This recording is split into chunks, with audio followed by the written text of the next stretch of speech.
Are you comfortable in that chair, Carolyn? Yes, thank you, Margot, dear. And I do appreciate your coming out here and staying with me. I'm glad to do it. But it's 6 o'clock. Your husband ought to be coming home pretty soon, shouldn't he?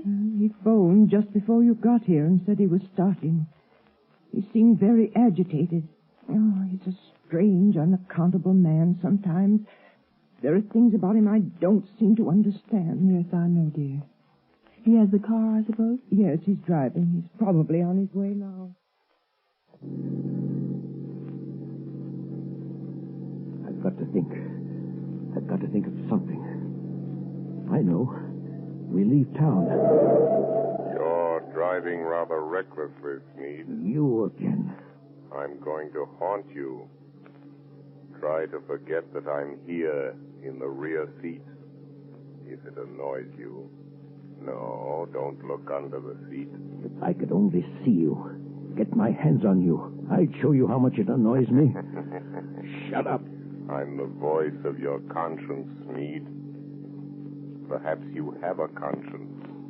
After all, I could choke that voice down your throat without any trouble to my conscience. if you only had the power of second sight, you could see me. That's an invaluable gift, Sneed. Being able to see things that other men can't. Some people call it mental telepathy. Some by other names. Remember, I can see the pictures you make in your mind. I told you about that. You can warn all you like. That's not evidence. Not in court. A lot of wild guesses that don't mean anything. Well, doesn't it frighten you a little, Sneed? I simply will you not to see me, and you don't. Careful. There's a truck coming down the road. Better sound your horn. Good Lord, the fool's taking up the whole road. It's going to hit you.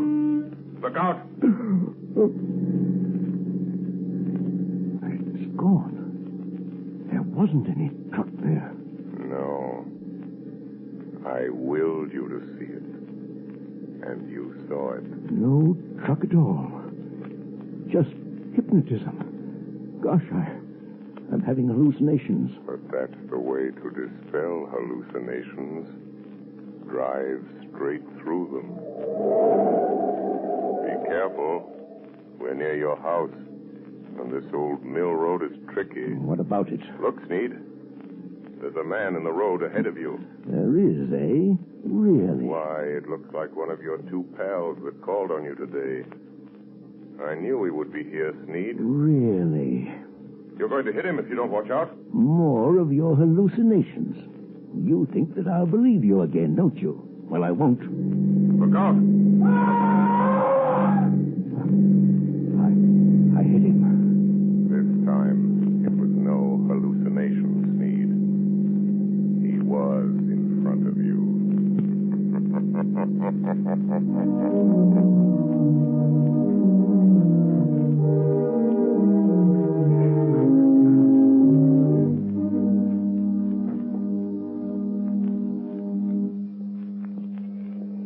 Morning papers!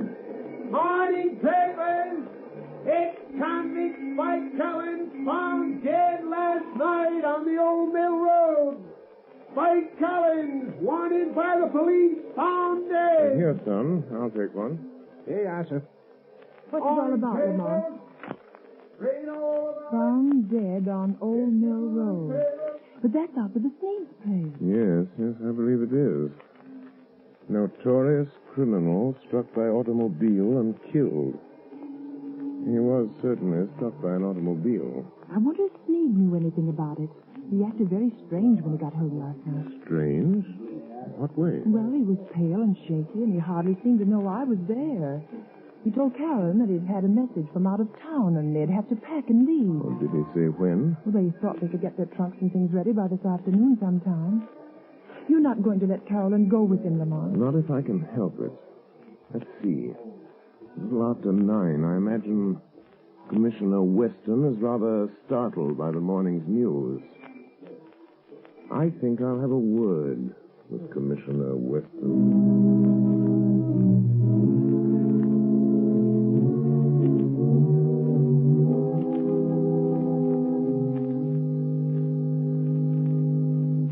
Commissioner Weston. They're sending Collins' body into the morgue. You went out there this morning and checked all details, Captain? Yes, sir, I did. And whoever hit him certainly smashed him up good.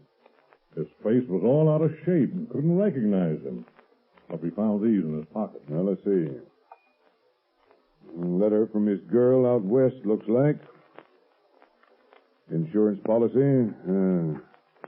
Library card of Leavenworth Penitentiary. And this ring, sir, that Collins always wore, with the figure 8 on it. Oh, yes.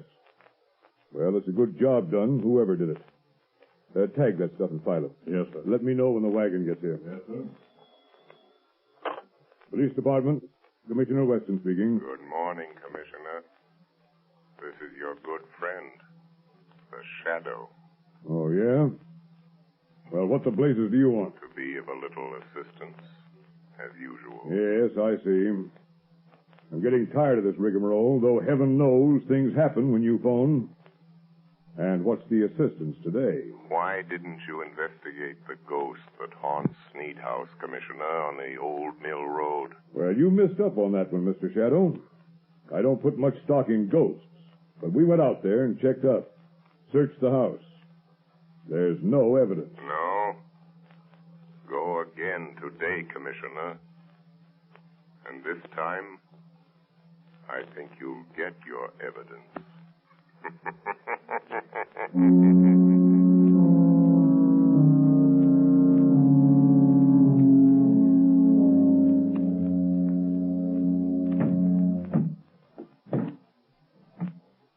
Is that the last trunk, Arthur? Yes.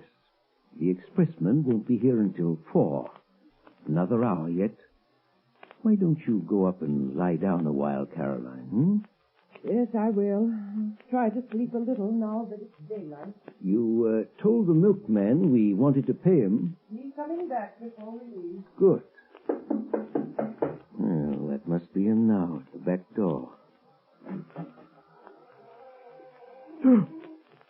Get back. Get back. What's the matter, Sneed? Think you're seeing a ghost? Stop. Don't come near me. Nuts. Snap out of it, will you? This is me, Spike Collins. You? Alive? It wasn't me you hit with your car last night on that back road. Well, I guess you wish it had been, huh? Who was it then? It was Rat Wilson. Fool got half pickled trying to get up his nerve for the job. Staggered out on the road before I could stop him, and wham! It was all over. Wilson, eh? So there was my chance, see? Him and me about the same size, his face and hands all smashed flat. I put my stuff in his pockets, my ring and what was left of his finger. There I was, dead. And all that time you was giving me the double cross. And maybe I am a ghost, but I can still deal with you, Sneed. Who is it, Arthur? Just a minute, Carolyn. Now listen, Spike. There's only one way to see this thing through. You and I have got to stick together. The Shadow is after us both. We've got to get out together, away from this Shadow. Don't kid me anymore about the Shadow. You see this cat? I'm here on business. I'm going through with it. Put the old lady out of her misery. Good Lord. What's the matter? There. On the table.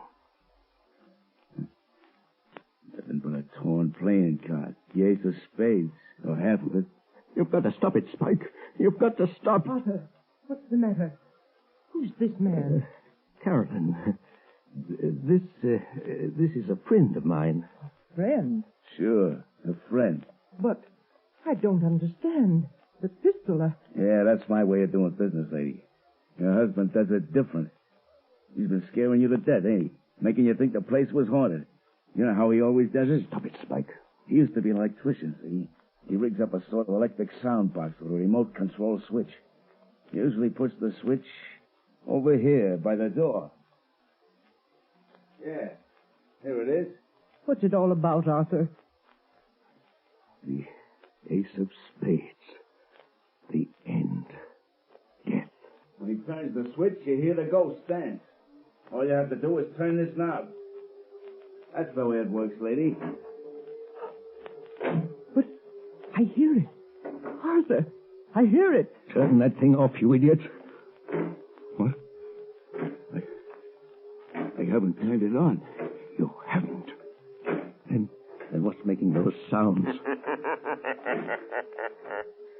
I am. What's that? It's him. He's come. A shadow. I am coming up these cellar stairs. I will enter and stand beside you. Where is he? Stand back or I'll shoot. When I enter, I will touch one of you on the shoulder. Stop him. Stop him. And that one will die. Open over there. What's that? It's the cops. Come here, Steve. It's a plant. You called in the cops. No, don't shoot, Spike. The jig is up. You can have the bullet I was going to give your wife, you double-crossing skunk. Oh, you killed him. Come on, here we are. Go through that side room, boys. Okay. Stick 'em up. I got him. Now stand still around. Break your arm. Now, hand over that gat. All right. I'm through. You win. Spike Collins. Spike Collins? I thought he was... I thought you... Say, what is this? Who was that guy that got killed over here last night? Come clean, Collins. Whoever it was, I didn't do it. Who's that? Where are you? Don't be alarmed. I am here behind you, in the shadow. Oh. So you're here, Shadow, eh? Maybe you know who got killed here last night. The man killed last night, Commissioner, is a ghost. Oh, yeah? There are now 2 ghosts in this little adventure. Mr. Collins will probably make the 3rd. You really should believe in ghosts now, Commissioner. And in shadows.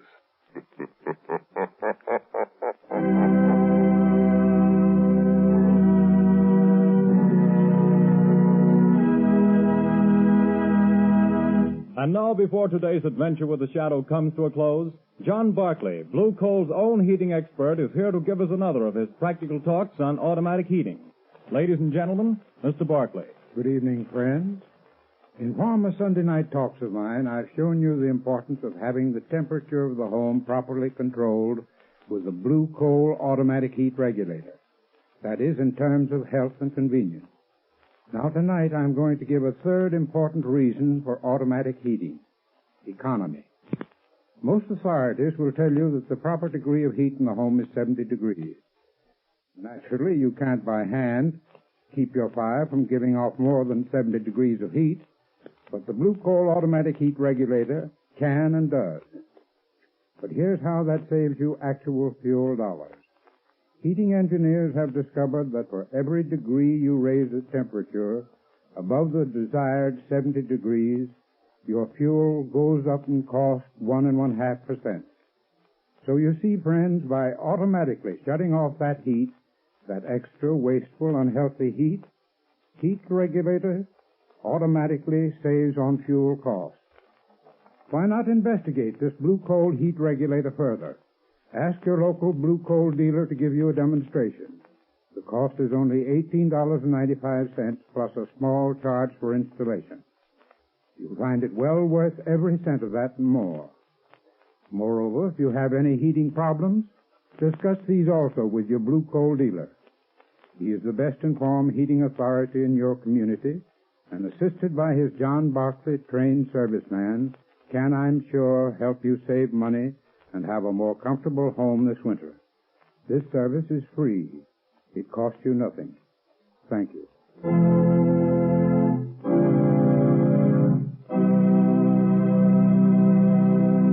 The Shadow adventure you have just heard